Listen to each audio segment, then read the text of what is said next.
నమస్కారం అండి. నా పేరు డాక్టర్ రవికుమార్ అండి. ఈరోజు మనము డిస్క్ సమస్యల గురించి డిస్కస్ చేద్దాం. ఈ డిస్క్ ప్రాబ్లమ్స్ అంటే మనకు వెన్నుముకలో వెన్నుపూసలు ఉంటాయి. ఆ వెన్నుపూసల మధ్యలో మెత్తటి గుజ్జు లాంటి పదార్థం ఉంటుంది. వాటిని డిస్క్ అంటాం. డిస్క్లో ఎట్లా ఉంటుంది అంటే ఔటర్ పార్ట్ అన్లార్ ఫైబ్రోసిస్ అంటాము.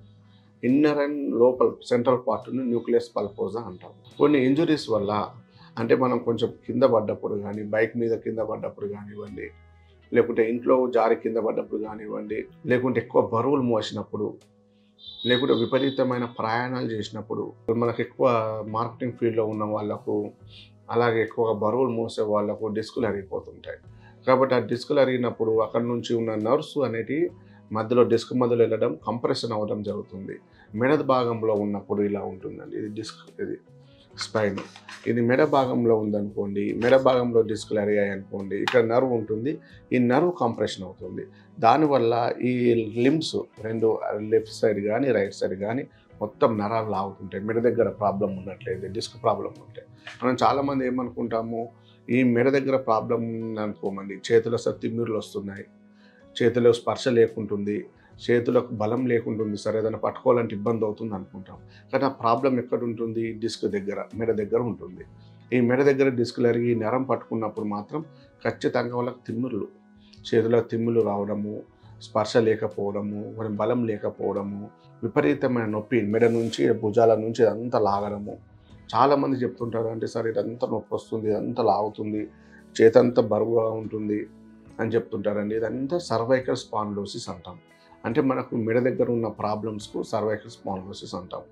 వీటికి సర్వైకల్ స్పాండిలోసిస్కి అనేక రకాలుగా కొంతమంది మసాజ్ చేయించుకుంటూ ఉంటారు. ఈ డిస్క్ దగ్గర మసాజ్ చేయించడము, లేకుంటే ఎక్కువగా ప్రాబ్లం ఉందనుకోండి, దీనికి వెయిట్ అట్లా పెట్టడము, దాంతోపాటు ఏం చేస్తుంటారంటే కొన్ని రకాల ఎక్సర్సైజ్ చెప్తుంటారు. ఆ ఎక్సర్సైజ్ పాటించడము అనేది వీటి వల్ల కొంతవరకు ఉపశమనం ఉంటుందండి. కానీ మనం మెడిసిన్స్ ద్వారా ఈ సర్క్యులేషన్ పెంచుతాం. సర్క్యులేషన్ పెంచి మెడ దగ్గర ఇక్కడ మొత్తం మనకి నర్వ్స్ ఎక్కడెక్కడ పట్టుకుందో, కొంచెం డిస్క్ పెరిగిందనుకోండి, నర్వ్ ఫ్రీ అవుతుంది. ఇలా ఫ్రీ అయిపోయి పట్టేసిన నర్వ్ ఇలా ఫ్రీ అయిపోతుంటుంది. కాబట్టి మనకు తర్వాత ఎక్కువగా నొప్పి అనేది తగ్గుతుంటుంది. వితౌట్ ఆపరేషన్, ఫ్యూచర్లో మనం ఆపరేషన్ లేకుండానే ఈ మెడ నొప్పి సమస్యలకు మనము స్వాస్థ్య పరిష్కారం అనేది చేసుకోవచ్చు. ఎక్కువ మటుకు పెద్ద పెద్ద దిండ్లు వాడుతుంటారండి. దిండు అసలు వాడద్దు. పెద్ద దిండ్లు వాడకుండా సన్నటి దిండు, ఇంతవరకు ఉన్న దిండు మాత్రమే ఇలా సైడ్కు మనం పక్కన పెట్టుకోవాలి. చాలామంది మనం టీవీలో చూసేటప్పుడు సోఫా పైన పడుకొని చూస్తారు, అలాగే చైర్లో పడుకొని చూస్తారు, సోఫా పైన ఇంత దిండ్లు వేసుకొని చూస్తారు పడుకొని. అలాంటప్పుడు ఏమవుతుందంటే ఈ పొజిషన్ కరెక్ట్గా ఉండదు, ఈ నెక్ పొజిషన్ కరెక్ట్గా ఉండదు, ఇది కొంచెం ఇట్లా బెండ్ అయిపోతుంది. దానివల్ల ఈ నరువు పట్టేయడము, దాంతో మెల్ల కిందికి లాగడం అనేది జరుగుతుంది. కాబట్టి పొజిషన్, కూర్చునే పొజిషన్ కానీ పడుకునే పొజిషన్ కానీ మనకు కరెక్ట్గా ఉండాలి డిస్కులో. అలాంటప్పుడే మనకు ప్రాబ్లమ్స్ రావు. కాబట్టి దిండు అనేది ఎక్కువ దిండు వాడకుంటుంటే మంచిదండి. ఇంకా నొప్పి ఉన్నప్పుడు ఇంకోటి బెడ్ కూడా మనకు కరెక్ట్గా ఉండాలి. అంటే ఎత్తులు వంపులు అనేది ఉండొద్దు. అసలు కాటన్ బెడ్స్ వాడొద్దండి. మన దూది పరుపులు వాడుతుంటారు కొంతమంది. ఆ దూది పరుపులు వాడుతున్నప్పుడు ఏమవుతుందంటే అది మనకు ఫ్లాట్గా ఉండదు. ఒక దగ్గర కొంచెం కుప్పలాగా అట్లా, ఒక దగ్గర ఎత్తులాగా, ఒక దగ్గర తక్కువ ఎత్తులాగా ఇట్లా ఉంటుంది. అంటే మన పొజిషన్ ఫ్లాట్గా ఉండకపోయేసరికి, సర్క్యులేషన్ అనేది కరెక్ట్గా లేకపోయేసరికి మళ్ళీ మెడ నొప్పి సమస్యలు వచ్చే అవకాశాలు ఉంటాయి. కాబట్టి మనము ఫ్లాట్గా ఉండే బెడ్ మాత్రం వాడాలి. ఒకవేళ లేకుంటే కింద పడుకున్న బెటర్ అండి. కింద ఒక చాప వేసుకొని, సన్న దిండు వేసుకొని మీరు ఒక 3-4 రోజులు అలా పడుకోండి. ఈ మెడ నొప్పి సమస్యలు తగ్గుతాయి మీకు కొంచెం. అంటే వీలైనంత వరకు మనకు ఈ లైఫ్ స్టైల్ చేంజెస్ చేసుకుంటూనే చూడాలి. బరువులు ఎక్కువ మోయొద్దు, బరువులు తగ్గించుకోవాలి. ఇంకొంతమంది ఏం చేస్తుంటారంటే బండ్లు ఎక్కువ జర్నీ చేస్తుంటారు.